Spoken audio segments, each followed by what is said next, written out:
Okay, so here I want to show you how I would go about doing bubbles inside of Maya. I'll create the sphere, I'll set it to emit from object, I'll select the object and I'll add a keyframe. The first frame, maybe another keyframe at frame 60.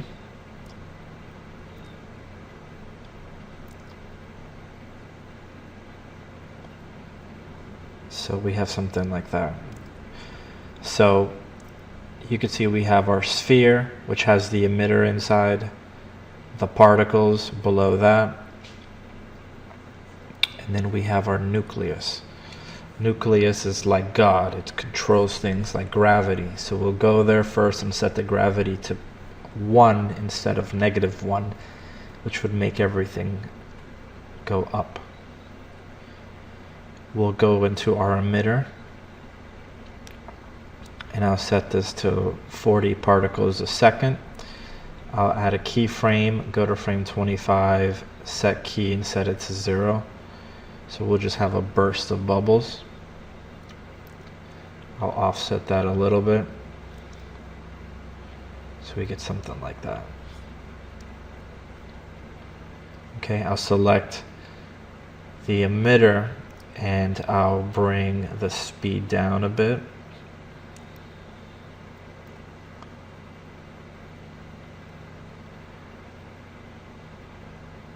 And I'll bring up the speed random.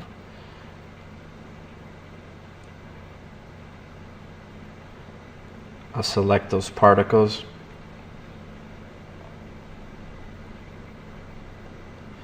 I'll set a random range of 4 to like 0.4.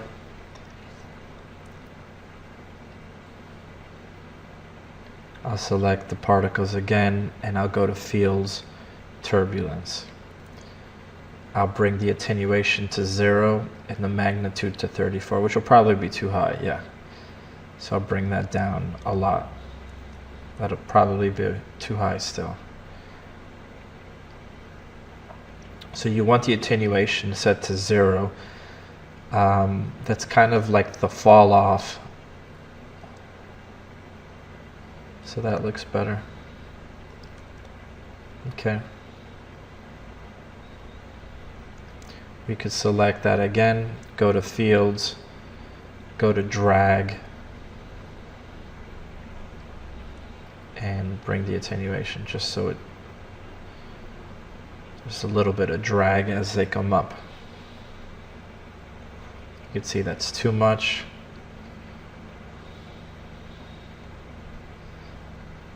That looks better.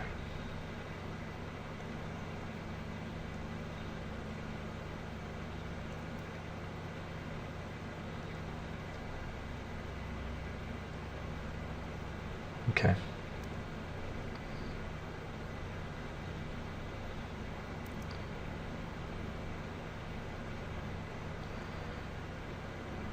Let's go to turbulence field and set it to 6. Bring it up just a little bit. And that's good.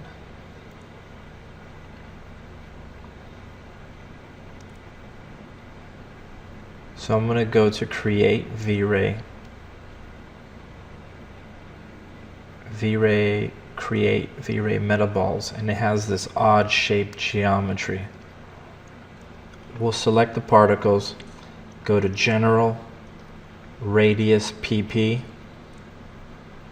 create expression. We'll grab this down here and drag it down. So that's your particle shape name, radius per particle. We'll go to rand, and then we'll put 0.01 comma to 0.1, and we'll close the expression. Okay. And we'll go to per particle attribute export and point size. Scroll down to the bottom, point size PP, point size from radius. Now we'll select our V-Ray metal ball. We'll click Edit Particle System and select Particle System P, and then select the particle on the right hand side. If you play that, still not going to see anything. We have to go back into the metal ball, go to use particle size, turn on show preview, increase the resolution, crank up the max particles and max phase. And there you could start seeing real geometry emitting from the surface.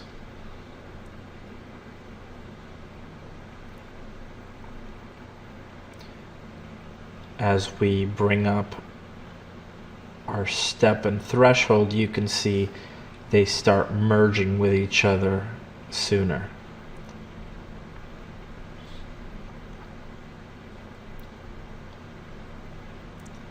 Now you do run out of preview preview geometry here. It'll hit a max and then it'll stop previewing it, but it'll still render as many as needed. So let's add a new material, V-Ray material. We'll set the color to black, reflection all the way. I always set the glossiness to 0.9 if I want something to be super reflective. Refraction all the way up. I'll add a dome light, use dome texture, multiply by light color, load up a file texture, load up an HDR. There we go.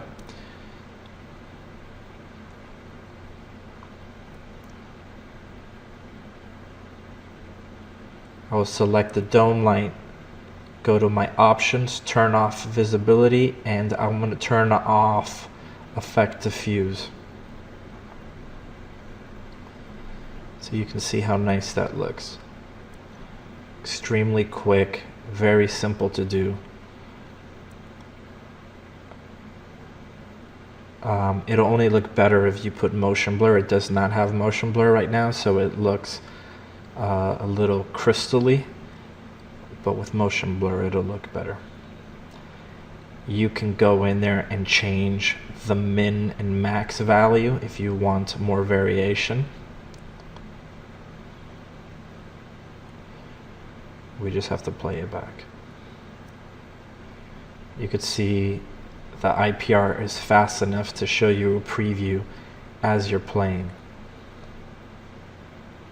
You know, you could spend obviously more time playing with the turbulence, the speed, and other sorts of fields.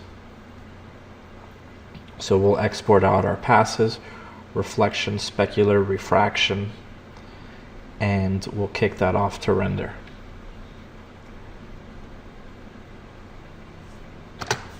Okay, so back in Nuke, we plugged that in already. So let's go in and put some other elements in here. So I did a commercial a while back. It was shot entirely underwater. You could see that on my Vimeo page.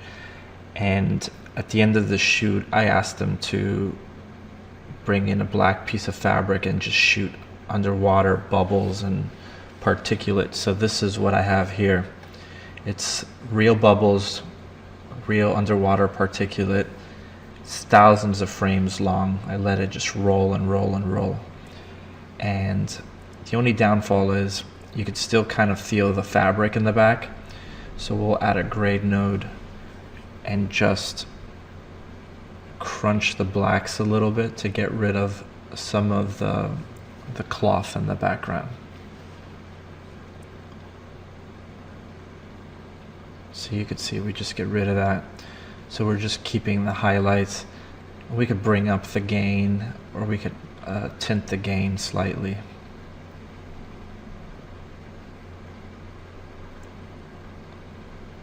So it gives it more blue highlight. So when we put that in, since this was shot with the red, I think it was the dragon, resolution is much higher. So we'll add a transform node and scale this down a bit. Scaled it down to 0.45, and that's great. So it just gives it some realism and some more complexity. I always try to blend in as much live action particles, dust, whatever. Okay. So next up is our hero. So we have our diver. Let's plug him in. So you can see the bubbles line up fine. Let's just start shuffling out some of these passes.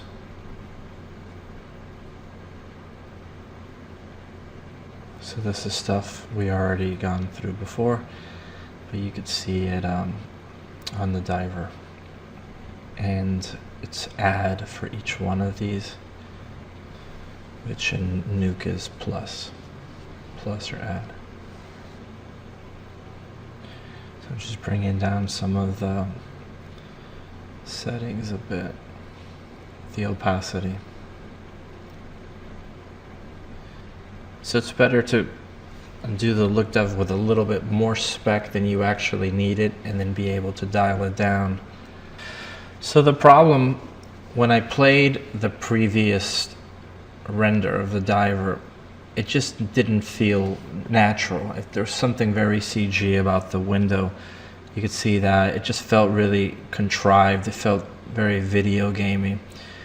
So we did a 3D scan of the actor using a Kinect, an Xbox Kinect, or you could do it now with the new iPhones with this program called Capture, and it'll give you an OBJ, and we did a very quick cleanup and texture job, and we just rendered the guy inside. We just sculpted the hair. It wasn't real hair, but when you see it, it just feels so much more realistic. Now you can see I'm using a multi-matte pass, my red pass, which I rendered separately in this case, to mask out the new refraction pass, basically what we're seeing through the glass. So I didn't have to re-render everything, I just re-rendered the stuff in the glass. Okay.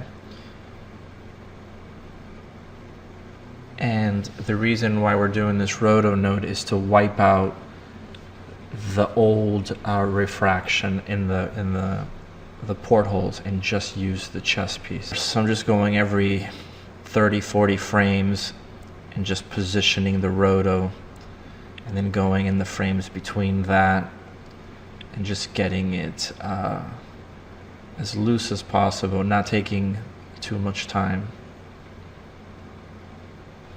So now when we see that when we merge this all together, it comps in a little bit better. Okay. I'm gonna bring up the multiply on this a bit.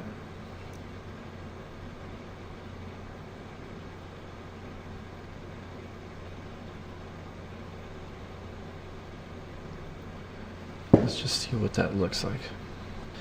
So something got messed up here.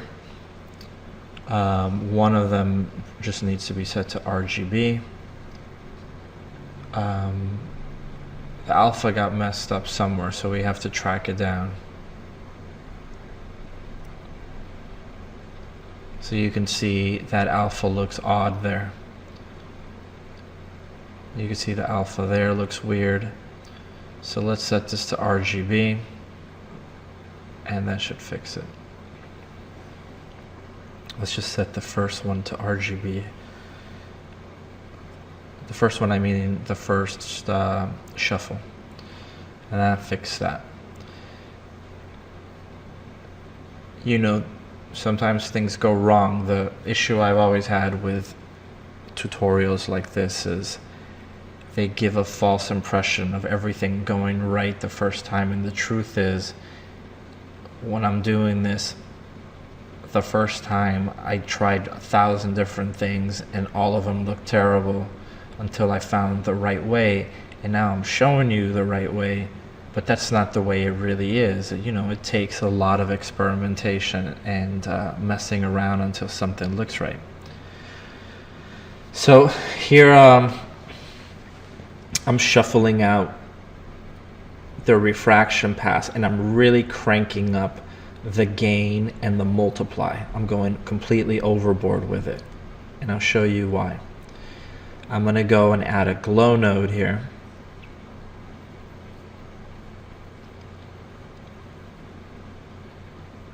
I will bring up the size. I'll turn on effect only. So remember, effect only just means get rid of the input image and only show me the result or the effect. So then you have to merge that back on, and I'll set this to plus.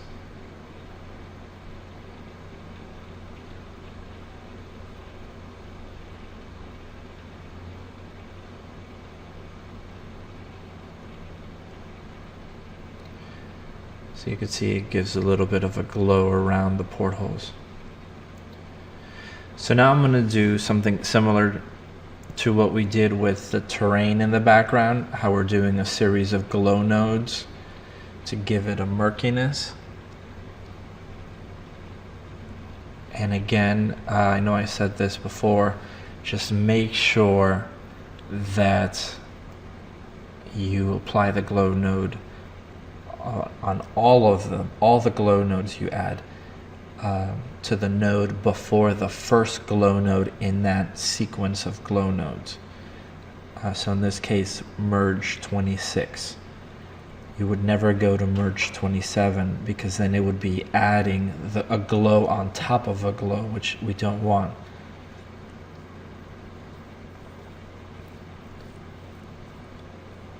Another thing, you could see that I rotoed out the chest light because that's too bright, and we're gonna have so much glow coming from that later down the pipe that I don't want to blow that out at this moment. So I'm gonna set all of these to plus. So you can see they're all connected in this example to the roto node because that's what's cutting out the port light in the chest. Looking pretty cool. Set that to plus.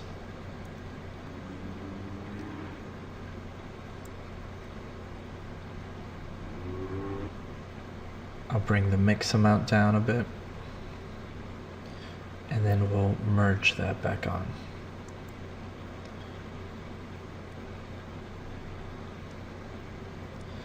So you can see, for one, our bounding box is way too big, so we have to adjust that. But the big thing, of course, is that the grade is completely off. It doesn't feel like it belongs in the shot at all. So we'll set our unpre-multiply to RGB alpha. That will make sure it only affects that input and not the layers below it. And then using my lift, I'm going to sample a value, one of the dark values in the back, and then using either the slider, which is on my other monitor, or typing it in with your input, darkening this just a bit. But by you sampling that background hue or that background color to begin with, you're already in the right temperature. So now you just have to bring that value slider down in this case to darken it, because you don't want it to be the exact value as the stuff in the back. As things get closer to camera, they have more contrast. So we need to add that contrast because he's much closer. But at least we know that the temperature is going to be correct.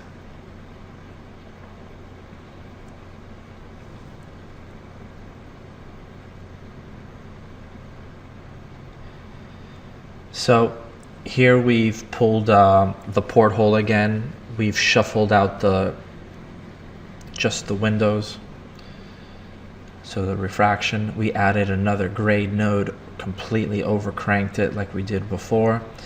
And we're going to go to filter, volume raise. Volume raise we've already talked about.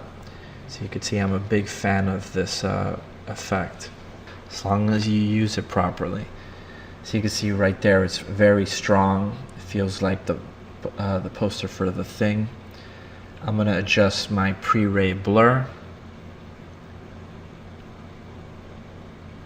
I will adjust my ray length.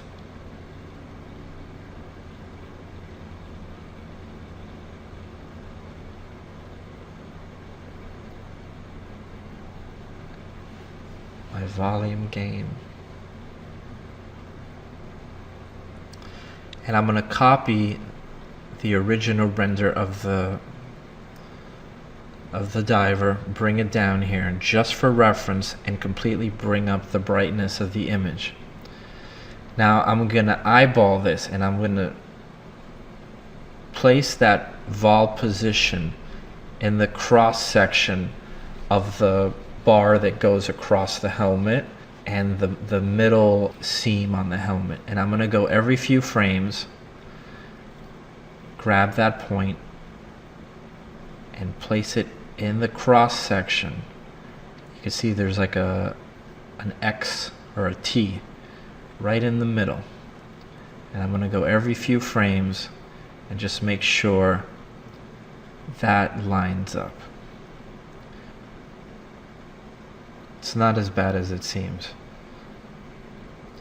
You could say, why wouldn't you just do this in 3D? It's much easier to be automated, because this probably took me a whole 5-10 minutes to do. Rendering 150 frames, even if it takes a minute a frame, is 150 minutes. So you can see, since the light inside the helmet dims down and then brightens up, it's dynamically adding those rays, which just look great. Merge that back on there, set this to plus, and make it super subtle.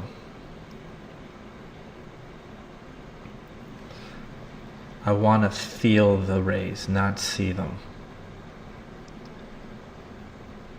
So let's look at our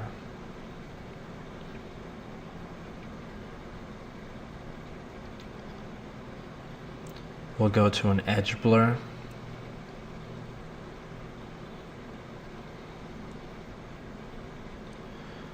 And something looks funky in those edges.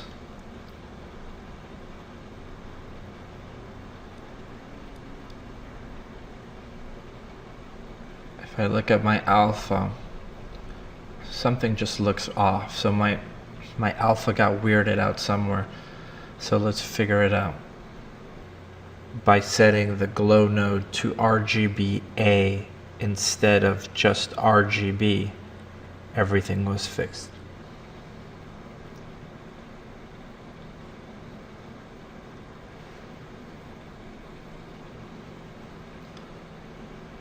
And then I'll go over here and I'll set the blending modes to screen.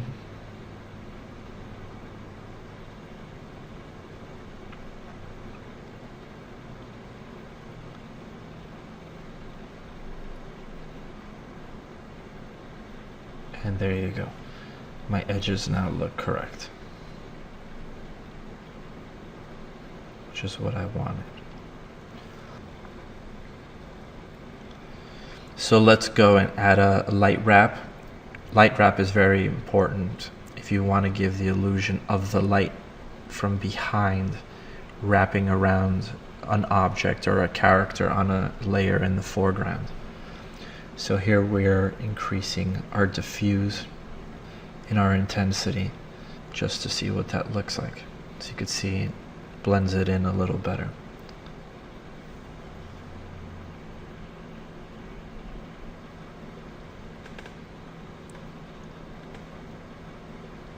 So he feels pretty good in there. Let's set our bounding boxes all to B.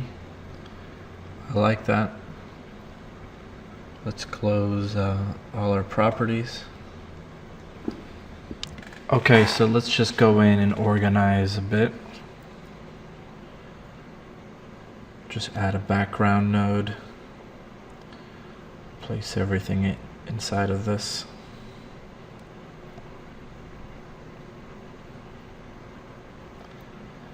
Let's label it.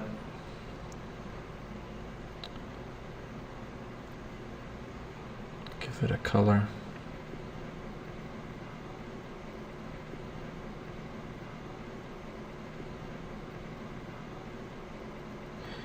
So let's go in, and I want to create the illusion the diver's looking inside of a small cave. So I found this image online, and I'm adding the keyer node, which is essentially a luminance keyer, meaning it'll look at the brightness, and based on that it'll pull a key. And on the left and right, it'll control how much of the black or the whites mask out. It's almost like adjusting your levels in Photoshop.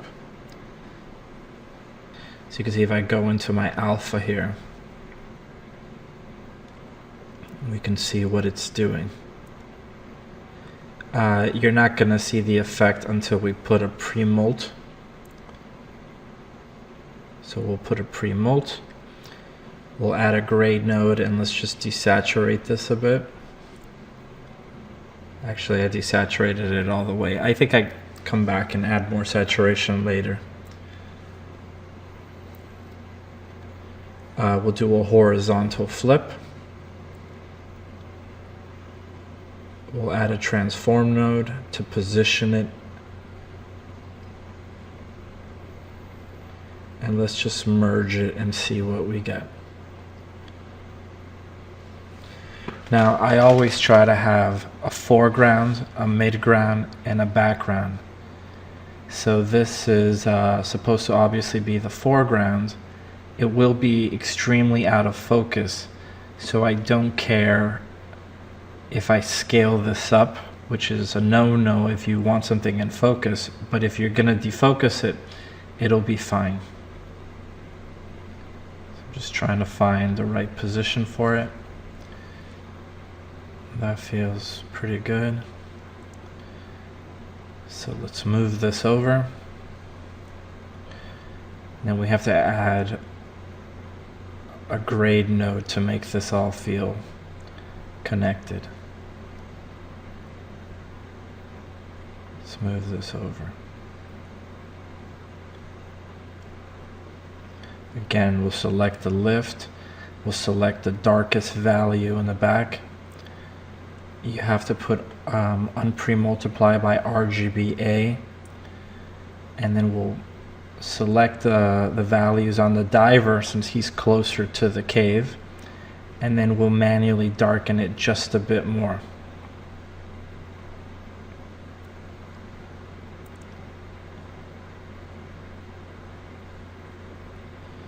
I'm going to erode the edges a little bit.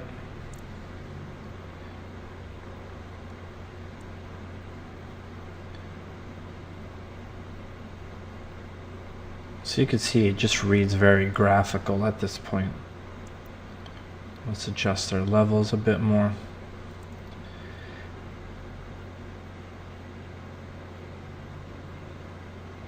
And then we'll go to filter defocus.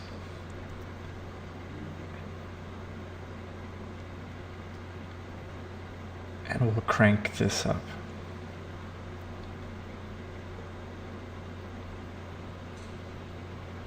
That looks better.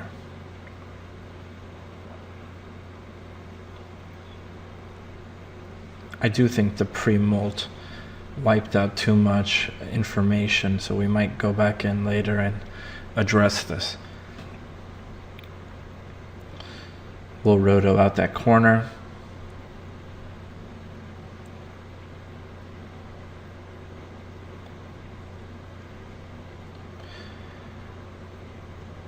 And we'll go on. So next thing here is we want to create a lens flare shooting out of the chest piece. For this we're using optical flares. It's a plugin by Video Copilot. It's a great plugin. Nuke does have a lens flare filter, but it's a pain in the ass. This is extremely intuitive. So I just selected one of the presets, and then I could go into the individual elements and increase or decrease the brightness. I can hide or solo the individual elements. So that's what I'm doing here. I'm just looking at some of the elements and seeing their effect. I could change what sort of texture, if anything, appears on the lens glass. That's will only be visible as very bright light hits it. We could add some chromatic aberration, which is the misalignment of your RGB channels. And I'm going to go in here and start dialing all this in. Now we have to set the center position. You can press the init center, which will find the midpoint of your frame. That's probably what we should do to be physically accurate, but I'm going to offset it just a little bit to get more of an art directed look. Okay, and we could go to our position, set key. We could also set a key on our center position. I ended up breaking those keyframes later for the center position and only animating position X and Y, which is what you should probably do as well. So you can see we're kind of doing the same thing we've done a few times already, just going in every 30-40 frames, placing your keyframes, then going back in between those keyframes and positioning more keyframes to get it to fill in all the in-between frames. So you can see that's looking pretty nice. Okay. If you notice, when I was adjusting my optical flares, I was doing it on the original read node of my CG render. I wasn't doing it on the comp. And the reason is I don't want to have to bring in all that weight while I'm just setting up the optical flares. I'll just bring in just the EXR, plug it into that, because I'm only worried about the position. That's it. I don't care about how it looks in the comp. Once I get the position out of the way, then I could go in and replug it into the comp and dial it in. So I'm copying that roto for the chest light. I'll go to my filters and I'm going to go back to my volume raise. And I'm going to position this slightly behind it or to the left of it and try to fake the light shooting out of the chest. So you can see that looks very strong, but we'll dial this all in. So I already have the values that have worked for me before, so I'll just plug those in. You'll see that sometimes my settings are really overcranked, and then I rely a lot on my mix node to blend it back in.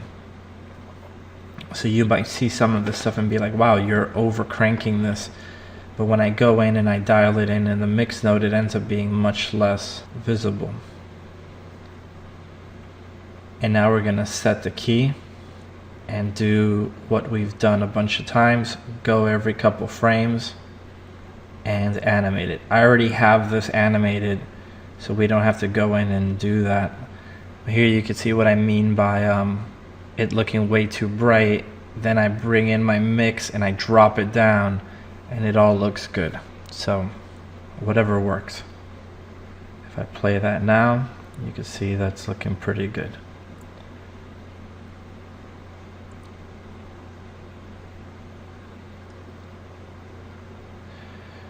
So let's add a foreground element. This is another piece of rock I pulled off the internet. I just created a really rough alpha around it. Like everything we do, it'll never look good until we add our lovely grade node. So we'll go into our gain. Start bringing that up. And let's set our unpremultiply by RGB alpha. I want to darken it a little bit more.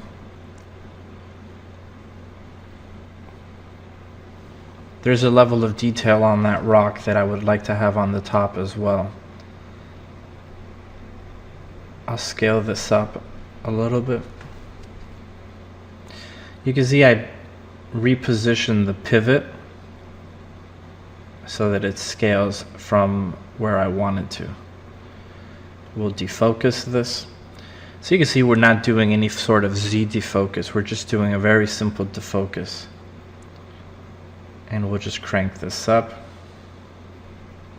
Trying to get the top to feel closer to the bottom.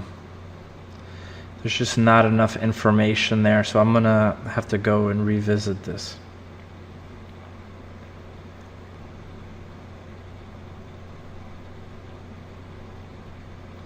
Sometimes you just have to type it in. So let's set our bounding box and let's move on for now.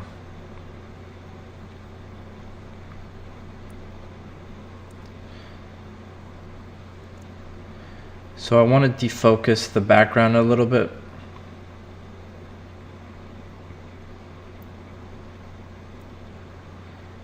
You can see all the work we did back there, and it's pretty much not even visible.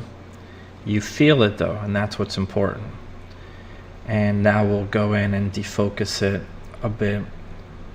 Keep it very low, like a 1.1. I just want to take the CG edge off. So next thing, I want to create more particles. I want to put these more in the foreground. So I'll show you a workflow for this. The other thing is I want it to appear as if the light coming out of his chest is illuminating these particles. So let's do this. So this is the same particles we've used all over the place. I'm going to create a constant, so 2496 by 1248, I believe.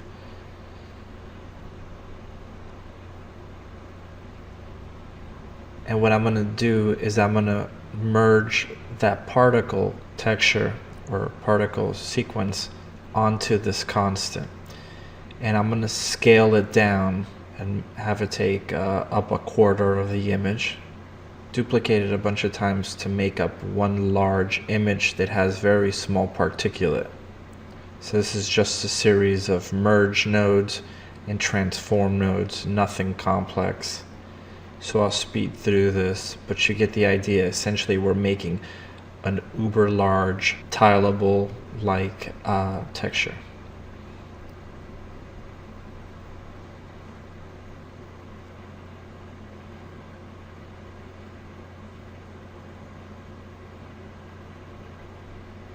So here you can see we've merged it back on. You can see the particulate size is much smaller, which I really like.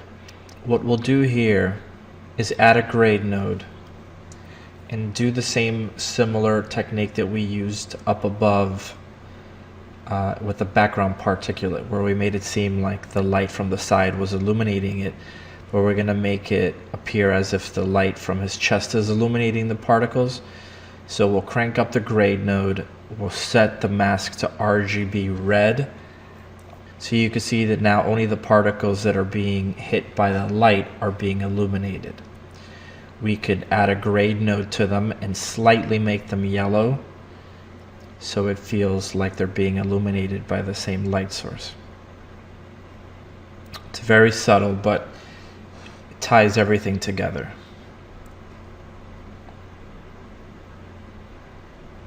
You can see when I turn it on and off.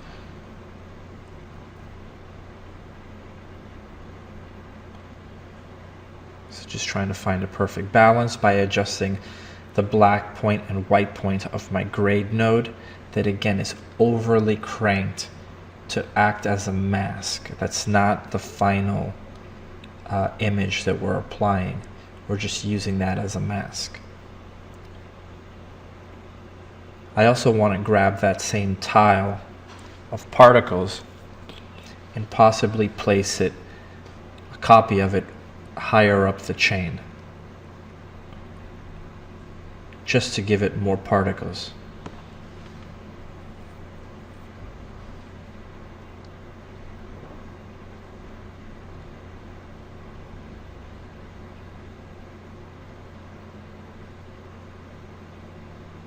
And we'll clean this up a bit.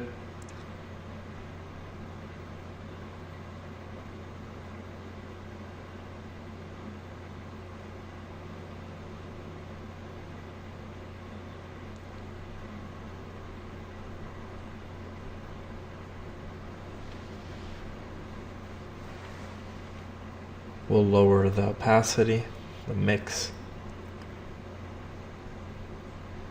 Again, I don't want to see it, I want to feel it, just very, very subtle.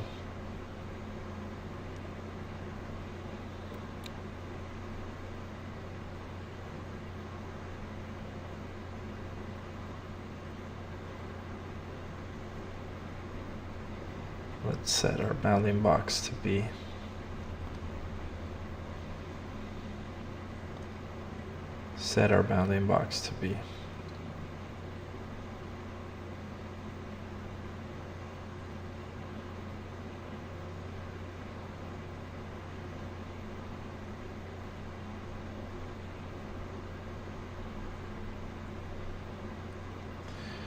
So let's add a soften node at the end just to kind of unify everything.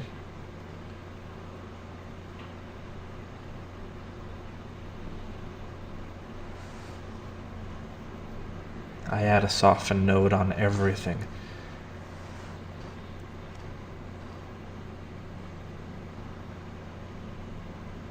I don't like CG being too sharp.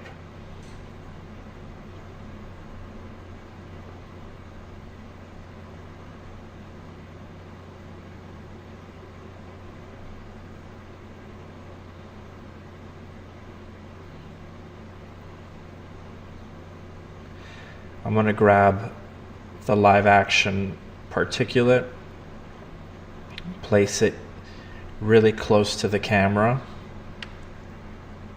So it has to be after the foreground rocks.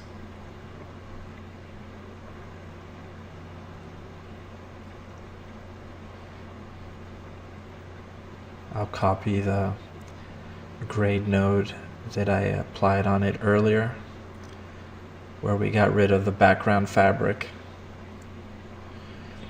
And I'm going to add a constant here and merge this onto a black constant. The reason you'll see in a second. So the reason why I add a constant and merge the live action particles to the constant is so when I add a defocus node after the constant, it'll only process that size resolution instead of the 6, 7, 8K red footage that the source material carries. So it'll be much faster to process.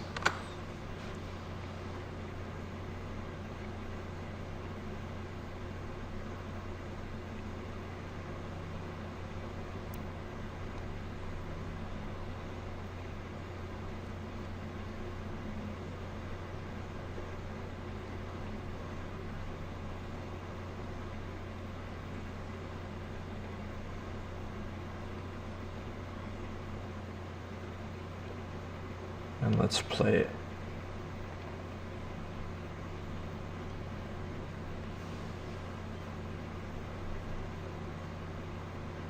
So you can see I've lowered the lens flare a little bit.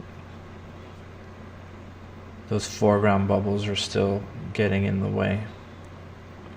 I still want to darken those.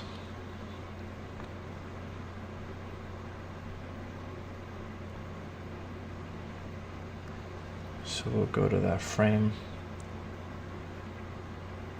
add the grade node, and I'll copy the roto from above and use that as the mask for the grade. So you can see that looks much better. Let's play that again.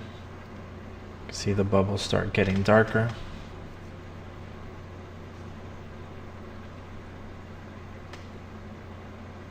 Looking good.